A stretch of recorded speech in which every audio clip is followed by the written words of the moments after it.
Bom, no Diga Doutor de hoje nós vamos falar sobre obesidade infantil. Como é que esse problema pode afetar a qualidade de vida das crianças? Segundo dados da OMS, a obesidade infantil afeta mais de 3 milhões de crianças menores de 10 anos aqui no Brasil.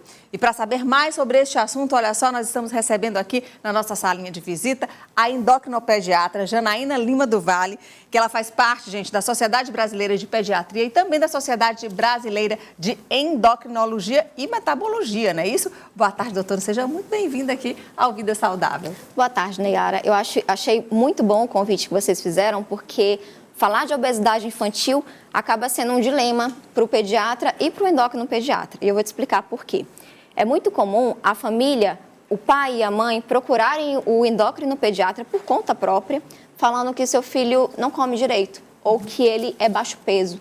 Doutora, ele não cresce, ele não engorda. Isso é muito comum e eles vão em livre demanda, né? Só que o contrário é muito difícil. Para o pai perceber e para a mãe perceber que o filho está acima do peso, o pediatra precisa identificar. Porque na nossa sociedade, no Brasil, a gente ainda tem aquela ideia que a criança gordinha ou que a criança cheinha é uma criança saudável e de fartura. Né? Aquele sinal de fartura. E que sinal de saúde, né? Sinal de saúde. E que a criança, mesmo quando ela está dentro do peso, se ela não come aquilo que o pai acha que é o suficiente, eles já ficam estressados. Então, a alimentação é um fator de estresse muito comum na criança, na família que tem uma criança e um adolescente. Infelizmente, a obesidade ainda não é vista como uma doença, como um problema de saúde crônico. E ela começa, o adulto obeso, ele geralmente começou na infância.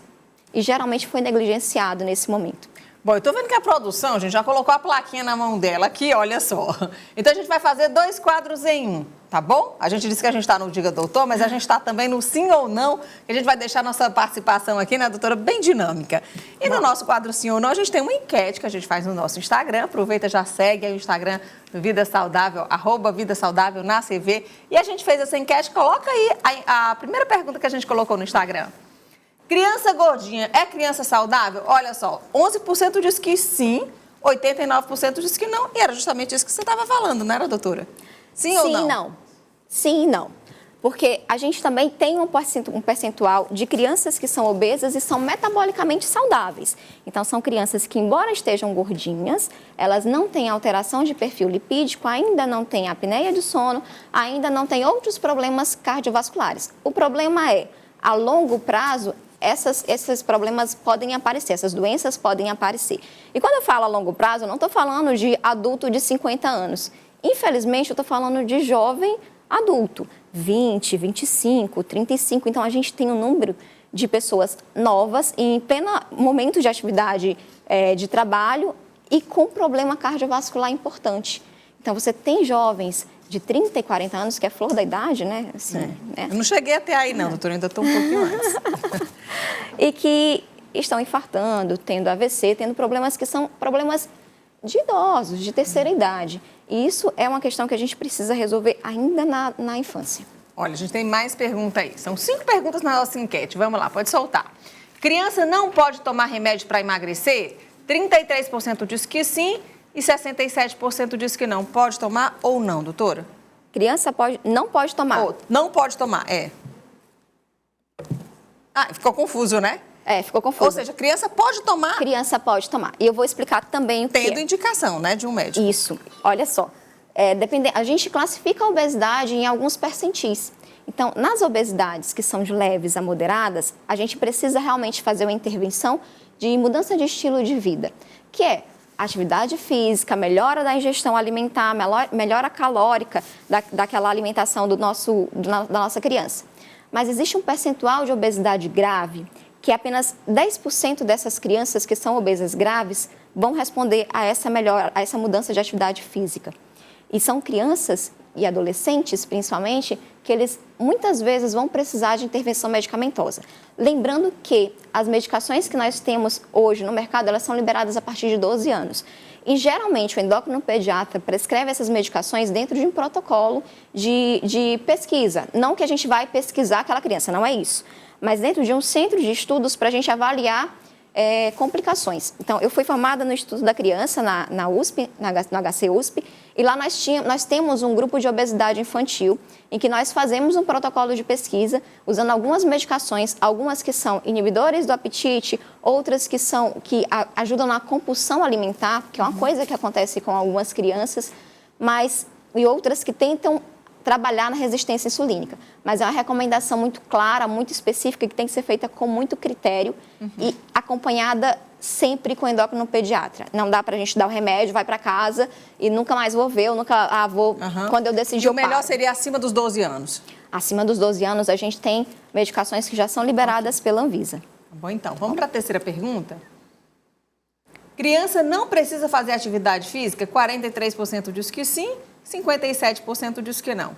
Gente, sim, criança precisa fazer atividade física, Deve fazer, sim. né? Deve fazer. E a criança que a gente está falando começa já com 0 anos, 0 meses, tá? Essa criança de 0 meses, você vai deixar ela de costas, fazendo aquilo que a gente chama de tummy time, que é para dar uma melhorada na musculatura da coluna cervical. As crianças acima de 3 meses, você vai começar... Aliás, acima de 6 meses, elas vão procurar brinquedo em casa. A atividade Isso física, já é uma atividade física, né? Isso, a atividade física na infância, ela não precisa ser a musculação da academia, a natação do clube, ela é atividade física lúdica, você vai fazer porque sua criança brinque. Então, uma coisa que a gente viu muito na pandemia foi o tempo de tela aumentado. Antes da pandemia, quem é pai vai saber que muitas vezes o pai deixa lá a televisão ligada porque é o momento que a criança fica hipnotizada. E aí enfia a comida na criança para ver se ela aceita a alimentação. Que é um problema muito sério. Isso não deve ser feito, A gente não pode fazer. Porque a ansiedade materna e paterna é que seu filho pegue um prato de comida e coma inteiro. Só que o estômago daquela criança é diferente do estômago do adulto. A necessidade calórica daquela criança é diferente da necessidade calórica do adulto. Então, às vezes, ela come 3 colherinhas de comida e está satisfeita. E ok, é 3 colherinhas, ela precisa daquilo ali. E o pai, às vezes, e a mãe ficam angustiados e talhe colher de comida. E a criança, ela não começa a perceber os sinais de saciedade dela e nem de fome. Eu costumo falar para os pais assim, e você já deve ter percebido, a gente, às vezes, quando está com muita fome, aí você vai para uma lanchonete, vai para um restaurante, vai para qualquer lugar, ou vai para a cozinha e sente o cheirinho da comida. Parece que aquilo já vai acalmando um pouquinho a fome, né? Passa um tempinho, você olha a comida, você está com fome ainda, mas você olhou a comida, parece que a barriga já deu uma acalmada. Isso porque o nosso cérebro, ele funciona assim. A saciedade, ela começa antes do prato, da colher na boca. Antes da comida entrar no nosso corpo, antes, né? Então, a gente ativa vários neurônios de saciedade. Quando você deixa a criança ali, na frente da televisão, é uma coisa que a gente conversa muito com os pais, dá uma aflição muito grande para os pais, mas é fato, quando ela está ali na televisão, ela não está nem vendo o que ela está comendo. Ela não tem um sinal de saciedade e um sinal de fome eficaz, porque você está tirando isso dela.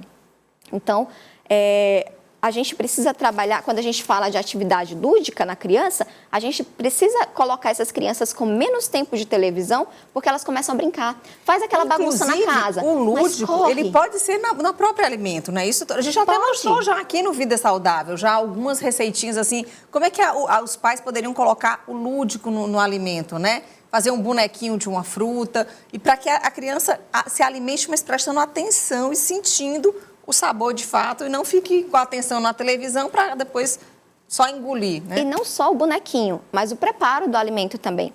Ele deve participar. Você trazer o seu filho para preparar a refeição faz com que ela, além de conhecer ter aquele contato, pai, filho, mãe, filho, família, ela começa a aprender a escolher os alimentos também. E ela faz parte desse processo. A gente brinca muito, não brinca, na verdade, a gente usa muito um lema, né? Menos desembalar e mais descascar. Então, você começa a pedir para o seu filho, trazer para o seu filho alimentos mais in natura, mais naturais, né? Menos industrializados e torna ele parte do processo de fabricação do seu próprio alimento. Ok, a gente tem mais perguntas, doutora, senão o nosso tempo... Vamos lá, solta a enquete. Criança não tem colesterol alto? 78% diz que sim e 22% diz que não. Criança não tem colesterol alto? Criança tem colesterol alto, sim, tá bom? Criança tem colesterol alto. Existe, sim, aquelas dislipidemias que é o nome científico desse colesterol ou triglicerídeo alto, familiar. Então, existe sim uma parte de herdabilidade, mas existe a dislipidemia, que é alimentar mesmo, por causa do excesso de alimentos de gordura trans, de alimentos que são mais ricos nesses componentes. Doutora, a gente tem uma pergunta aqui de uma telespectadora ou um telespectador. Eu sei que tem uma pergunta aí. Olha aí, Val, a pessoa que mandou a pergunta, né? Minha filha pesa 45 quilos, tem 9 anos e 1,44 m. O peso dela tá normal? A gente está sem a calculadora aqui, né, doutora? Pela proporção, provavelmente está normal. Mas assim, quando a gente fala o peso da criança está normal, a gente pega uma informação pontual. O peso naquele momento. Depende, porque eu não sei qual era o peso antes. Ela está numa curva ascendente? Ela está numa curva descendente? Como é que está isso? Quando você vai ao pediatra, o pediatra plota em um gráfico uma variação, tanto da altura, como do peso, como do IMC. E ele coloca uma faixa específica para aquela idade e para aquele sexo. O que é que a gente faz? Por que é que a gente coloca num gráfico? Porque você há de convir comigo que a população do Piauí é diferente da população de São Paulo, que é diferente da população do Mato Grosso, que é diferente da população dos Estados Unidos. Então, estudos populacionais começam a definir qual é o critério de normalidade. E por isso a gente tem nessas curvas de crescimento um gráfico, que vai de um ponto a outro. Pode ser que o seu filho esteja mais para cima e está normal. Pode ser que o seu filho esteja mais para baixo e mesmo assim está normal. Agora, se ele cresceu, se ele está crescendo muito rápido, se ele está perdendo muito rápido, isso também é um sinal de alerta para a gente, mesmo estando normal. Quando que a mãe deve levar o filho no endocrinologista? Primeira indicação, ela costuma ser do pediatra, então ela precisa acompanhar sempre com o pediatra e o pediatra observar essas variações. Mas quando a gente fala de criança que não está ganhando peso, ou que está ganhando peso demais, se está incomodando a família, se está fugindo do padrão familiar, é importante você procurar o endócrino pediatra, sim. Mas, principalmente, manter acompanhamento com o pediatra geral. Se você tem dúvida, procura o endócrino. Bom, doutora Janaína, então vamos fazer um resuminho aqui para as mães. Olha, a gente está com uma pediatra e uma endócrino pediatra. Então, assim, uma dica que vale ouro. Vamos lá.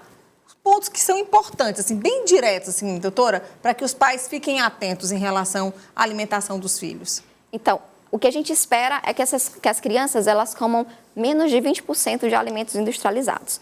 Então, se você observa durante o diário alimentar dessa criança que ela realmente come muito alimento industrializado, é uma hora de você dar uma procurada no endócrino e no pediatra. Às vezes ela ainda não está acima do peso, mas às vezes ela já tem alguns componentes de resistência insulínica, às vezes já tem problema de dislipidemia e isso vale a pena.